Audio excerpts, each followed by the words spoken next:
Hey, what's up, guys? It's Clint Coons here. In this video, I'm going to show you how you can lose your limited liability company's protections if you commingle and what that means. All right, let's get started. Okay, so what is this about commingling and why is it important to me? Well, here's the thing. Commingling is a way in which a creditor can use it as an argument against you to pierce the veil of your LLC, get down to you individually and hold you accountable for the claims brought against the LLC. Or if you're sued individually, get up into your LLC and take the assets that are protected inside of that entity. Now, it comes up a lot when you start talking to people when it comes to running their businesses. They unintentionally fall into this trap of what we call commingling. Now, why is this important to you as the investor? Because I don't want you to be setting up multiple entities only to have them not protect you in the event of a lawsuit. So here's what I'm getting at. So let's say that we have, you have a couple limited liability companies you've set up like this. And you've also set up a Wyoming Holding LLC right here. Here's my Wyoming LLC. And so I got these other three limited liability companies up top. And each of those limited liability companies, let's say they have a piece of property in them. So we got three pieces of property as follows. And the LLCs are all owned by this one Wyoming LLC. Now, where commingling comes in, you're down here, right?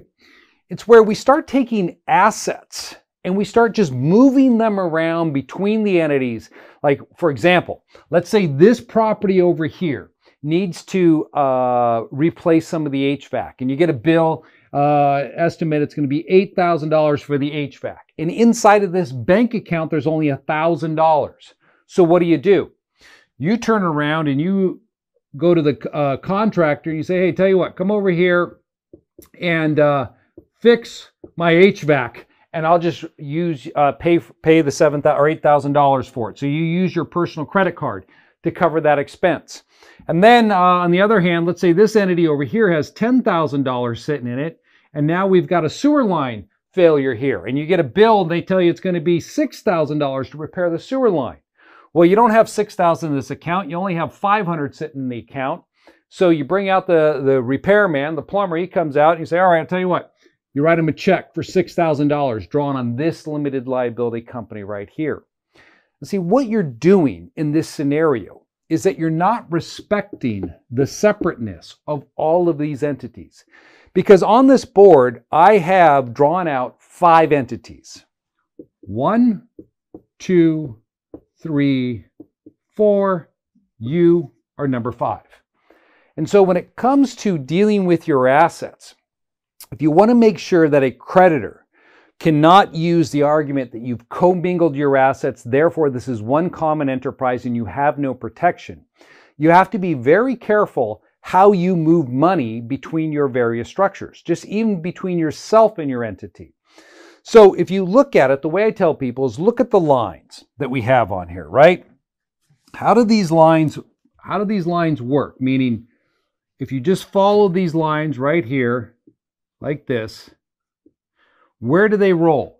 So I here am connected to this blue box. There's a connection there. Now the blue box has these connections, right? The blue box is connected to each of the red boxes. So wherever you see a connector, that means money can flow along those lines, and we don't have to worry about commingling. So for example, over here where I needed to repair that piping, the proper way to take care of this would be to move $6,000 from here down to here. So you'd put it in this bank account, and then you would turn around and move the $6,000 up to this bank account, and then you would pay the plumber to come out and repair the line. That's how it should flow.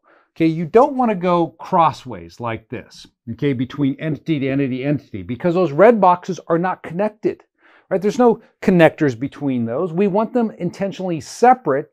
So if something goes wrong with one of these red boxes, the liability stays contained right here and doesn't spill over to number 2 or spill over to number 3.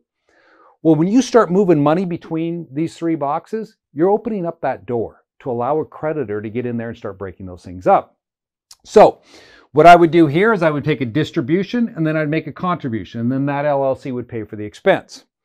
Similarly speaking, On my first example, I said that for the HVAC, I was just going to pay that bill myself, right, with my personal credit card. Now, you can do that, but here's what's required. If you're going to do that, then you want to make sure that you have proper books and records set up that adequately documents the fact that this payment here was essentially an owner contribution to the entity to cover that. So you're paying it on your card, right? So you're paying it on your card, but it's listed for tax and accounting purposes as an owner contribution. All right, and why is that critical? Because if you're ever involved in a lawsuit, if you're just paying bills personally for all your rental property, okay, out of here, and you weren't documenting it and keeping track of it with proper bookkeeping, then someone would say, hey, yeah, you set up these entities, but you really don't treat it like the entity owns the asset. You're treating it as if you own the asset because you're paying for everything in your own name and you're not adequately documented. So my point is you can do this. Okay, you can pay for that with your personal credit card because I know I do it. I want those points. But the thing is, you got to give that to your bookkeeper or whoever's doing the books and make sure they adequately document it that this was a contribution to here, contribution to there, so it's accredited to that property there. That's one way to do it. Now, if it's a large expenditure, let's say you're going to use cash and you needed it, it was 30 grand for a contractor. Now, if that's the case, then what I suggest you do is follow the connectors. I would take 30 grand, put it in my blue box, and then my blue box would put 30 grand up here, and that would pay the contractors to do the rehab work on this property.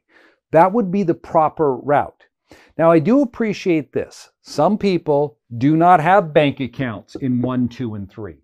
All right, so they're not collecting rents here, and so all the money's accumulating down here.